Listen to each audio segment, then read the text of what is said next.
की तहजीब याफ्ता सरजमीन पर रहने और बसने वाले मेरे मोहतरम बुजुर्गों और दोस्तों, मेरे नौजवान साथियों, सबसे पहले मैं आप सबका आज इस महफिल में दिल की गहराइयों से इस्तकबाल करता हूं, स्वागत करता हूं, खैर मकदम करता हूं। और आज इस मंच की खूबसूरती देखिए, ये आपको एक गुलदस्ते की मानिंद नजर आएगा। जिस गुलदस्ते में अलग अलग रंगों के फूल जोड़ दिए जाएं तब उसकी खूबसूरती बढ़ जाती है।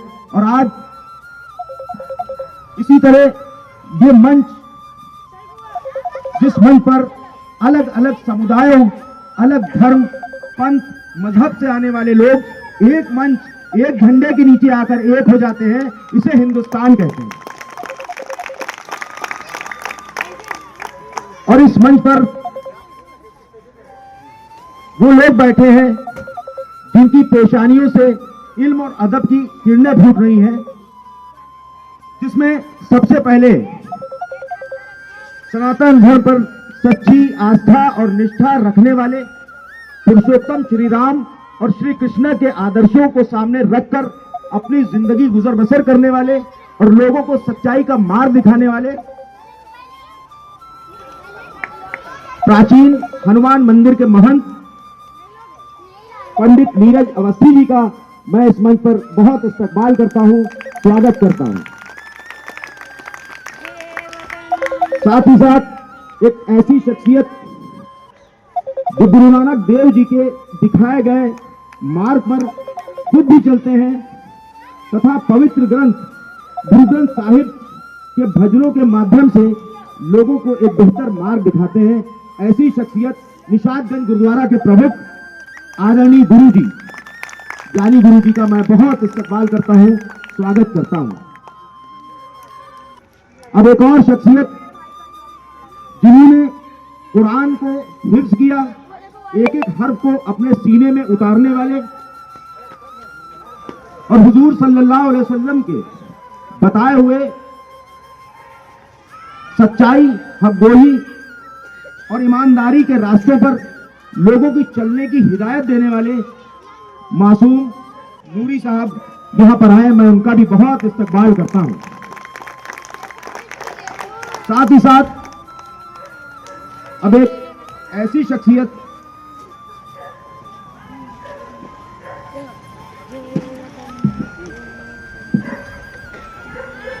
जिन्होंने कलम और किताब के जरिए अपनी जिंदगी में बहुत कुछ हासिल किया। लखनऊ शहर के एक बेहतरीन बाल रोग चिकित्सक के रूप में हम सब उन्हें जानते हैं। यूं तो वो बच्चों के बीमारियों का इलाज करते हैं, लेकिन आज समाज में फैलने वाली बीमारियों का भी इलाज करने की कोशिश कर रहे हैं। ऐसी शख्सियत डॉक्टर आशुतोष वर्मा जी। और यकीनन हमारे बीच में इनका आना हम सब के लिए बाइसे फक्र है, इसलिए क्योंकि आज ये कोई राजनीतिक मंच नहीं, सारे जहां से अच्छा हिंदुस्तान हमारा, हम बुलबुलें हैं इसकी, ये गुलसिता हमारा। कभी अल्लामा इकबाल ने हिंदुस्तान को गुलिस्ता और हिंदुस्तानियों को बुलबुल कहा था, क्योंकि अगर किसी बाग में एक तरह के एक रंग के फूल खिले हों तो उसे गुलिस्ता नहीं कहा जा सकता। जहां अलग अलग तरह के अलग अलग रंगों के फूल खिले महक रहे हों उसे गुलिस्ता कहते हैं। और आज हिंदुस्तान की खूबसूरती देखिए, यहाँ हिंदुज्म का भी फूल खिला महक रहा है, यहाँ इस्लाम का भी फूल खिला महक रहा है, यहाँ सिखिज्म का भी फूल खिला महक रहा है, यहाँ पारसिज्म का भी फूल खिला महक रहा है। नॉर्थ ईस्ट से गुजरात तक, कश्मीर से कन्याकुमारी तक, उड़ीसा से लेकर बंगाल तक, उत्तर प्रदेश से लेकर महाराष्ट्र तक, अब अलग अलग सभ्यताओं में बटा हुआ है ये भारत। अलग अलग खान पान, अलग संस्कृतियां, अलग अलग पहनावे। और अगर हिंदुस्तान को कोई एक सूत्र में जोड़ने का काम करता है तो वो भारत का संविधान है। और आज हम गणतंत्र दिवस के इस मौके पर सब इकट्ठा हुए। मेरे भाइयों, भूगोल के नक्शे पर खींच दी गई लकीरों के बीच में आने वाले जमीन के टुकड़े से देश नहीं बनता। देश बनता है वहां के नागरिकों से, वहां के लोगों से। और बड़ी मुश्किल से हमारे बुजुर्गों ने रोशनी जलाई प्रज्ञाशील करुणा की, जिन्होंने कहा इंसान इंसान बराबर होना चाहिए, कोई छोटा या बड़ा नहीं होना चाहिए। और गुरु घासीदास जी ने कहा मनखे मनखे एक समाना, यानी सब इंसान बराबर है, कोई छोटा या बड़ा नहीं है। वहीं बाबा बुल्ले शाह, बाबा फरीद ने कहा कि हम सब एक हैं क्योंकि हम इंसान हैं और इंसानियत से बड़ा कोई रिश्ता नहीं, कोई धर्म नहीं, हम सब। और वहीं बाबा साहब भीमराव अंबेडकर ने उन सबके विचारों, उन सबके आदर्शों को रखते हुए एक किताब लिखी जिसे हम भारत का संविधान कहते हैं। और उसकी शुरुआत बाबा साहब ने की, we the people of India, यानी हम भारत के लोग। आप उसकी खूबसूरती देखिए, यानी हम आ गया तो अब कहां सारे भेद मिट गए, कोई छोटा या बड़ा नहीं होगा।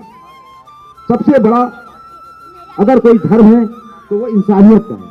और मेरे भाइयों, आज 26 जनवरी यानी गणतंत्र दिवस के दिन सन 1950 में बाबा भीमराव अंबेडकर जी के जरिए हमें एक संविधान मिला, एक दस्तूर मिला, जिसमें हिंदुस्तानियों के उज्जवल भविष्य को तय कर दिया गया।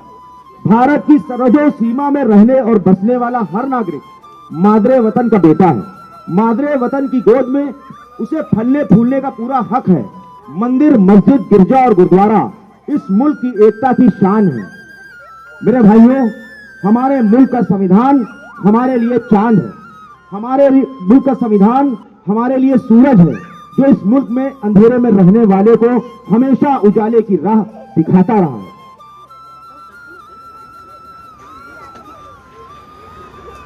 ये संविधान, मैं कहना चाहता हूं, कोई मामूली किताब नहीं। इसने इस देश को दुनिया का सबसे बड़ा समाजवादी, धर्मनिरपेक्ष, लोकतांत्रिक गणराज्य बनाया। आप इस संविधान पर अगर निगाह डालेंगे तो आपको इस संविधान में गौतम बुद्ध नजर आएंगे, आपको इस संविधान में मोइनुद्दीन चिश्ती नजर आएंगे, आपको इस संविधान में गुरु नानक नजर आएंगे, बाबा बुल्ले शाह, बाबा फरीद नजर आएंगे, महात्मा ज्योतिबा फूले नजर आएंगे। जब भी समता, समानता और बंधुता की बात होगी, आपको ये सारे महापुरुष नजर आएंगे, जिन्होंने इस देश को रहने के लायक बनाया। हिंदू, मुस्लिम, सिख, ईसाई सबको समान लिखा। हिंदू, मुस्लिम, सिख, ईसाई सबको समान लिखा है, मिटाकर जात पात भेदभाव। बाबा साहब ने एक ऐसा संविधान लिखा। मगर मेरे भाइयों, आज अफसोस से ये कहना पड़ रहा है वो लोग कहां बजा रहे हैं कि पूरे मुल्क में नफरत की आंधियां जोरों शोरों से चल रही हैं, वही तासुब की काली बदलियां भी छाई हुई हैं। आज पूरे मुल्क को सांप्रदायिकता के जहन्नम में पहुंचाने की नापाक साजिशें भी हो रही हैं। धर्म को धर्म के खिलाफ और जात को जात के खिलाफ खड़ा किया जा रहा है। संविधान पर जब एक गहरा खतरा मंडरा रहा हो, तब हमें और आपको मिलकर एक जगह इकट्ठा करकर इस पर विचार करने की जरूरत है। मैं कहना चाहता हूं, कलम और किताब, कलम और किताब ये हमारा वो ताकतवर हथियार है, वो महापुरुष जिसने इसके जरिए सिर्फ हिंदुस्तान ही नहीं, पूरी दुनिया में अपना लोहा मनवाया। उनका एक स्लोगन जो यकीनन मुझे बहुत अपील करता है, एजुकेट, एजिटेट एंड ऑर्गेनाइज, यानी शिक्षित बनो, संगठित रहो और संघर्ष करो। बाबा साहब यकीनन जो सिंबल ऑफ नॉलेज कहलाते हैं, शिक्षा की अहमियत बताते हैं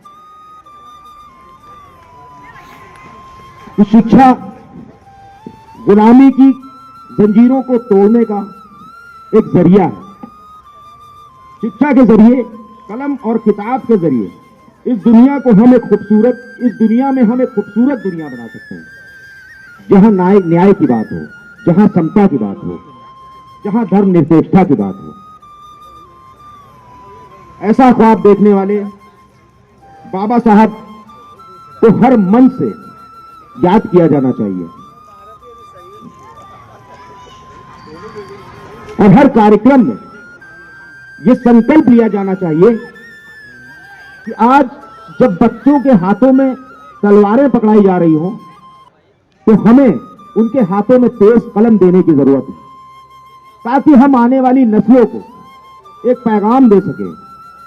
जो पुरुषों ने कुर्बानियां दी, संघर्ष किया, इतना अपमान सहा और लड़ाई लड़ी, उस लड़ाई के जरिए हम और आप यहां तक पहुंचे। उनके संघर्ष क्या थे और आज मुझे यह अफसोस से कहना पड़ रहा है कि आज हमारे देश का स्टूडेंट, हमारे देश का तालिबे इल्म, नौजवान, वो बच्चे उनके नाम से भी वाकिफ नहीं।